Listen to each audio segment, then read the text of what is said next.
Shalom. Untuk mendengarkan firman Tuhan, marilah kita bersatu di dalam doa. Kasih karunia dan damai sejahtera dari Allah Bapa kita dan dari anaknya Tuhan Yesus Kristus kiranya menyertaimu sekalian.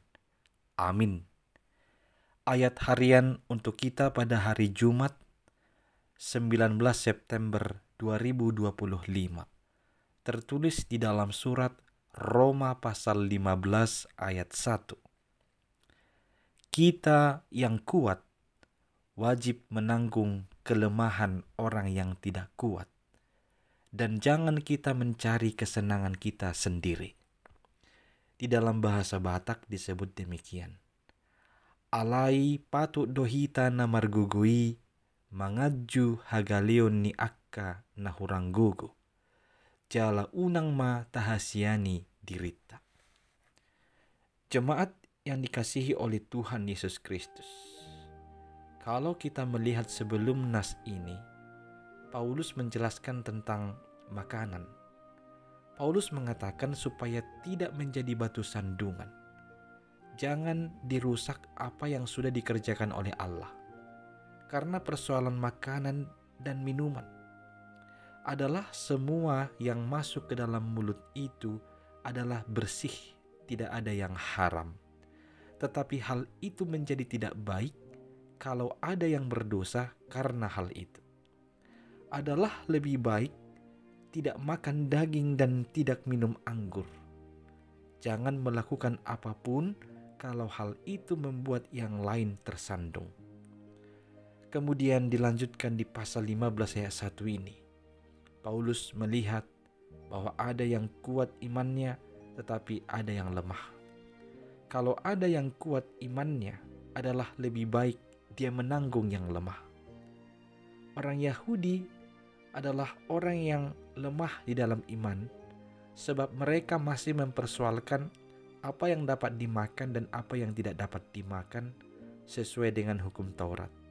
Dan juga mereka masih berpegang teguh kepada adat istiadat Yahudi, termasuk soal makanan tadi.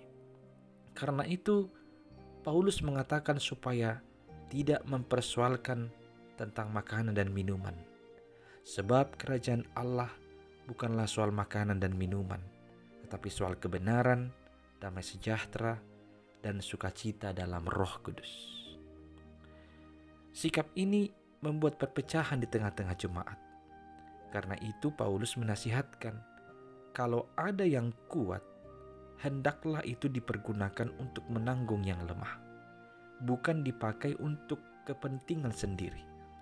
Setiap kita hendaknya lah membuat orang bersukacita, memakai kekuatan itu untuk menolong yang lemah. Jemaat yang dikasihi oleh Tuhan Yesus Kristus, yang kuat dan lemah dapat kita temui di dalam gereja, di dalam pekerjaan, dan juga dalam keluarga. Tetapi semuanya itu hendaklah saling membantu, saling membangun satu dengan yang lain. Yang kuat membantu yang lemah, hendaklah kita saling membantu jika ada yang kesusahan, yang lemah di dalam imannya. Maka yang kuat imannya, hendaklah membantunya, menuntunnya, bukan malah menjerumuskannya hanya demi kepentingan dirinya sendiri. Amin, kita berdoa. Ya Tuhan Allah, pakailah kami untuk senantiasa boleh saling membantu, saling menolong. Bagi kami yang kuat menolong yang lemah, dan bagi kami yang lemah ditolong oleh orang-orang yang kuat imannya. Biarlah Tuhan dalam iman yang benar dan yang saling menopang itu, kami boleh sama-sama bertumbuh semakin sesuai dengan apa yang Engkau ingini di dalam kehidupan kami. Kami percaya Engkaulah yang menganugerahkan iman yang benar bagi kami semua. Janganlah jadikan kami menjadi batu sandungan bagi orang lain karena iman kami. Ya Tuhan Allah, biarlah kiranya Engkau senantiasa memberi kami kekuatan dan memberi kami hikmat untuk saling mendukung satu dengan yang lain. Dalam Kristus Yesus, dengarkanlah doa kami ini. Amin.